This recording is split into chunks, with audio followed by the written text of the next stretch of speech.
Welcome to the WTR Showcase with Bassett Furniture. I'm your host, Doug Lane, Managing Director and Consumer Analyst at Water Tower Research.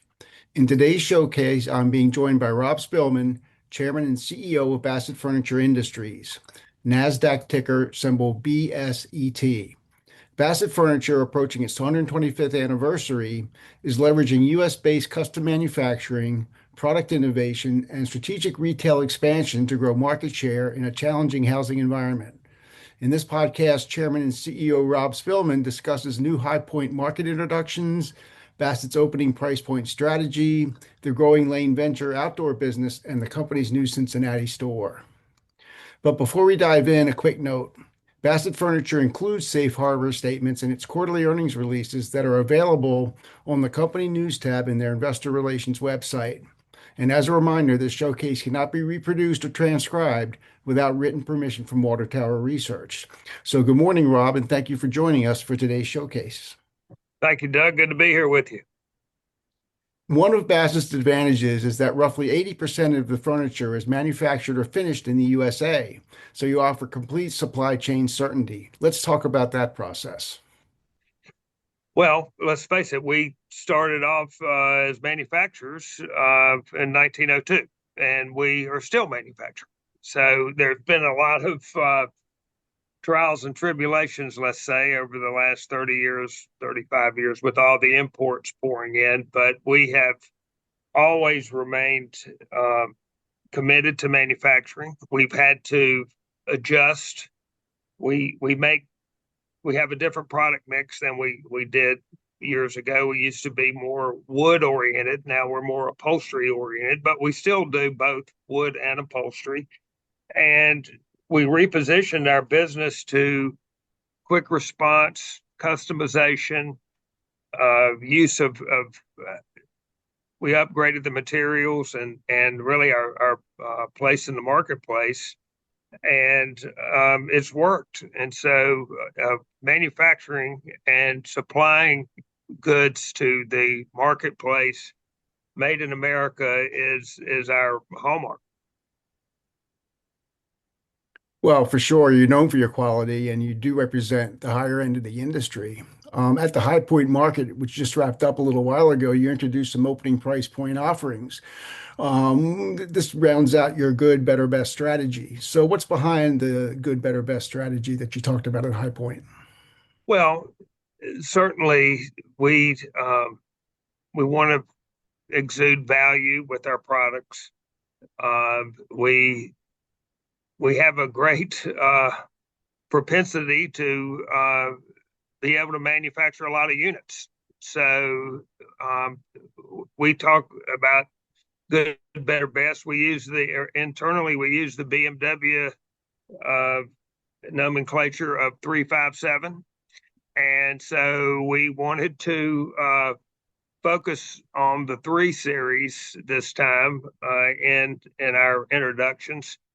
It's no secret that the business is tough right now, and we certainly thought that concentrating on the opening price point with a really focused introduction. We did not bring out a lot of product this time, but what we brought out, we think leveraged the strengths that we have, and we really worked hard on bringing a good value to these products, and we were honestly, the traffic was down at the market. We did not see as many customers as we have in the past, and yet we walked away feeling very good about the market because we really sold all the new items. And so consequently, I just left a meeting 5 minutes ago about all this, and we're excited about this. This reiterates the how tough it is out there in the housing market and home furnishings. But again, sounds like you guys are doing well. So can you take some time and talk about the new products you introduced at High Point? I You think, bet. Well, we had a nice upholstery introduction. We actually had 2 programs, but the one that I'll talk about today, Simplicity by Design, has two two groups within that.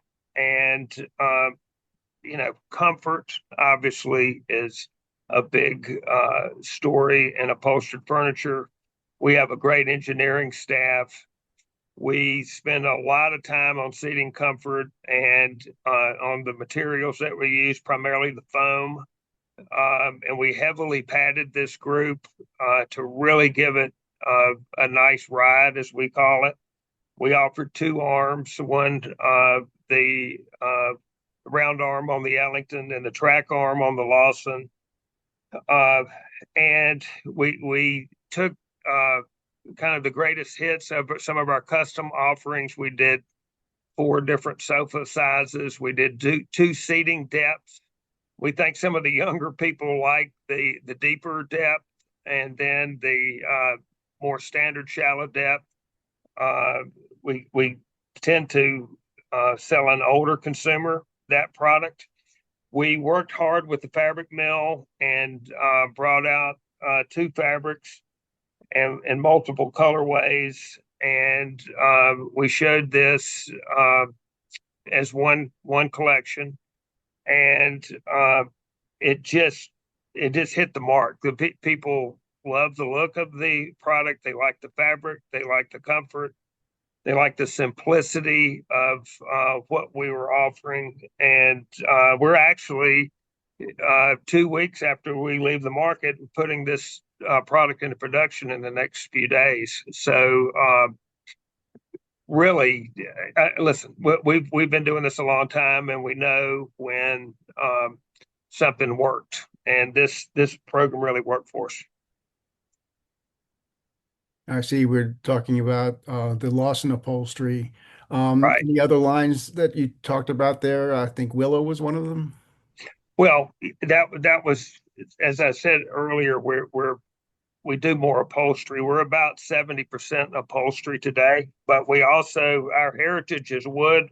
We started out as a wood company, and the Willow bedroom is our starting price point. This is the least expensive collection of bedroom furniture that we have. Bedroom represents about 14% of the sales in our stores. And at one time, Bassett was the largest manufacturer of bedroom furniture in the United States. So we're still known for bedroom, and this product actually comes from overseas. I personally went over and oversaw some of the sample process over there, of course, with our merchandising team. We offer this in 2 finishes.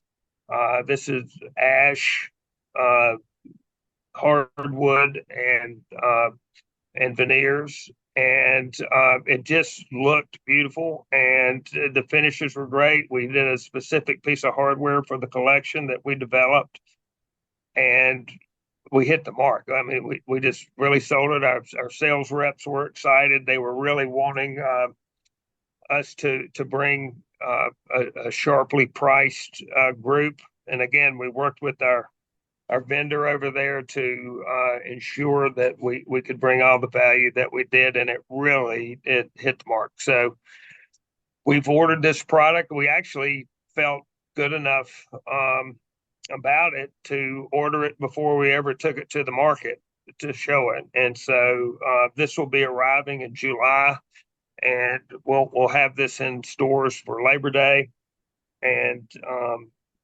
it really worked. So we're excited about the Willow, and we'll move on from there.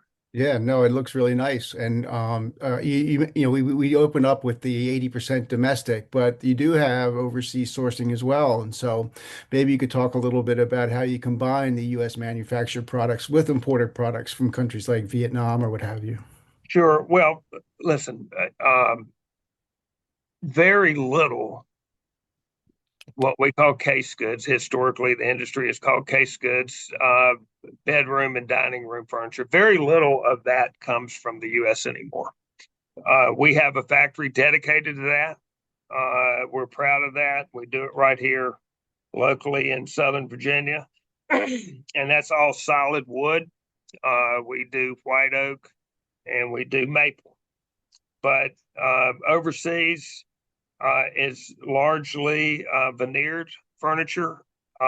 They can execute at lower price points given some of the labor advantages and some of the other ancillary advantages that they have. And they can do things that, frankly, we have never done here. For example, this factory we've done business with for 30 years, and the guy was an artist by training, and he is really a true artisan. So our merchandising team gave him some imagery, and they were able to replicate this hand painted motif right in front of us, and it's just beautiful stuff. Now, frankly, I have never known us in all the years of Bassett to be able to hand paint furniture here in the United States. So this is just an example, whether it be materials or craftsmanship that we can find overseas that is complementary to what we do here domestically. So this is a good case in point on this painted chest. Yeah, no, it looks really nice. And I see you have it in the picture out in the hallway here. So I guess it can go with any number of your sets, right? It just Right. We sort of did we complements. did we did night tables for bedroom. We did credenzas and hall pieces for foyers. And we certainly look at floor plans of American architecture and the cast of characters, whether it be the great room, the foyer, the master bedroom, the second bedroom, the folks who still have dining rooms, all of those things, and we want to provide solutions for each one of those spaces across residential America, and this is a great case in point. Right. And those are all rooms inside the house. This time of year, I think people are thinking about moving outdoors as the weather gets warm and people want to spend time on their porches and patios and what have you. So you've had some news in your outdoor offerings. I believe you folded your brand into all under the Lane Venture brand now. So That's right. how's this doing here in the marketplace? Well, we're excited about that. We Lane Venture is a company that has been around for around 50 years in outdoor furniture. They started back in the day making hand woven real wicker out of rattan poles over there, but that product was not suitable for going outside. So back in the day when wicker furniture was first introduced, it was an indoor product, and actually in conjunction with a supplier, Lane Venture developed synthetic wicker, and this was a big deal back in the early '80s, and you could imagine if you were the only supplier of synthetic wicker today, how much business you would have, because that is the best selling product for outdoor furniture. So they had that luxury of a number of years being the only provider of that, and that really took off. And now, frankly, everybody has it, but we've been there the longest. So we do that product as well as domestically made aluminum outdoor furniture, and also teak, and we import teak. So Lane Venture has a great trade name within the industry. When we decided to put outdoor in the stores, we made a foray into the Bassett outdoor brand and developed some products specifically for the stores. But as time went on, we began to realize that we had a great asset in our purchase of Lane Venture back in 2017, and why try to reinvent the wheel? Why don't we just take this great Lane Venture brand name and product line and incorporate it into our stores. And so we decided to do that last year, and it just hit around President's Day this year in the stores. And so that's where we're headed with Lane Venture Furniture, which, of course, we own the company inside the Bassett stores. And we're quite excited about it. This Bona Vista that you see here,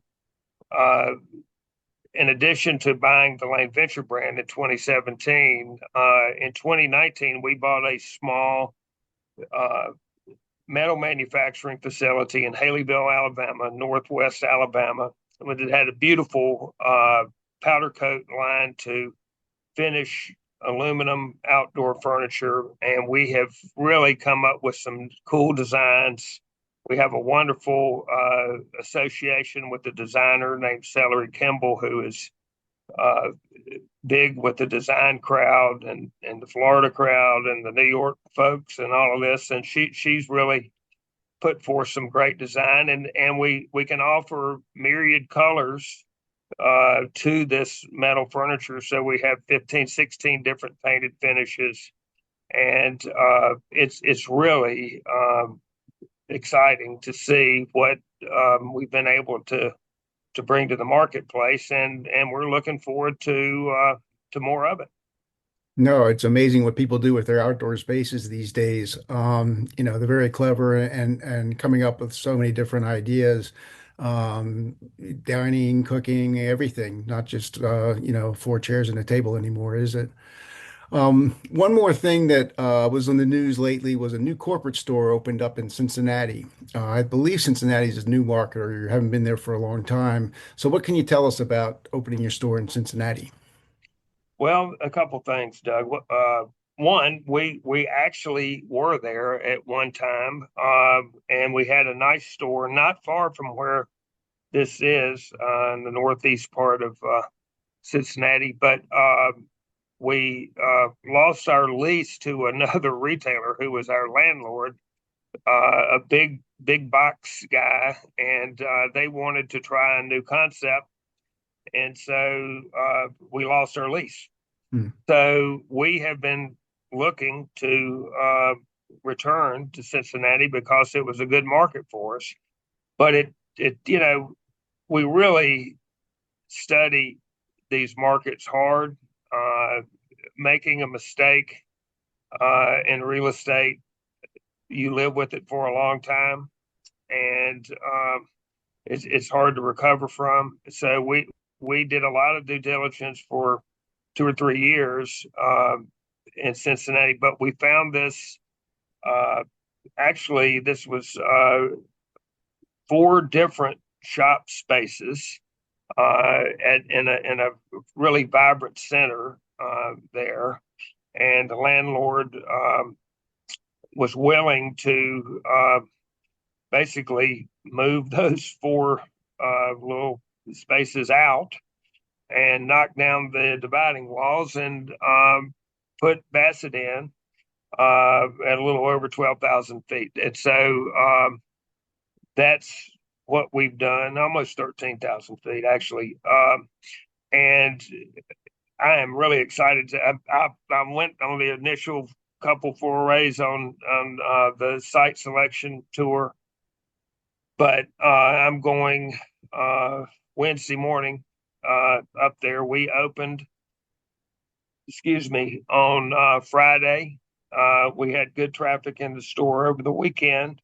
Uh, our team who set the store up over the last couple of weeks came back and gave us a really positive report. And so, honestly, we were selling very little furniture in Cincinnati, Ohio. So this is an opportunity for us to bring our 125-year-old brand and all the attributes that we have, which we think are unique and in totality, to the Ohio marketplace. Well, this is great. I mean, the new store expansion, you've got the success of the High Point market, at least with your products, and the reception to them. the outdoor furniture, especially coming up here on Memorial Day. So there's a lot going on here. So, I mean, you mentioned almost 125 years of history, and you continue your trend of innovation that's resonating with dealers, designers, and consumers. So, I see we're coming up on time. So maybe a couple of final thoughts here, Rob. Well, listen, I like what we're doing. We are focused on innovation, but we're also focused on running a lean operation. And those two things don't always jive. You've got to pick your spots where you're investing. We'd like to open more stores, but we're doing that very judiciously. But we do believe in the future of American home furnishings and the housing market, and consumer confidence ultimately will return. We're going through a rough patch in this business, and but I think it's making us a better company, and I feel good about how we've started the year in terms of these new efforts to be here for a long time. That's great. Well, Rob, thank you for your insights. It's Rob Spillman, Chairman and CEO of Bassett Furniture Industries, NASDAQ ticker symbol BSET. Finally, a special thanks to the producer and editor of the showcase, my WTR colleague, Krista Fitzpatrick. To learn more about Bassett Furniture, please visit the investor page on their website, bassettfurniture.com, and access our research on WTR's website, which is watertowerresearch.com. I thank everybody for joining us, and please note that views expressed in this showcase may not necessarily reflect the views of Water Tower Research LLC and are provided for informational purposes only. The event may not be distributed or reproduced without the written consent of Water Tower Research and should not be considered research nor a recommendation. WTR is an investor engagement firm, not a licensed broker, broker-dealer, market maker, investment bank, underwriter, or investment advisor. Additional disclaimers can be found at watertowerresearch.com.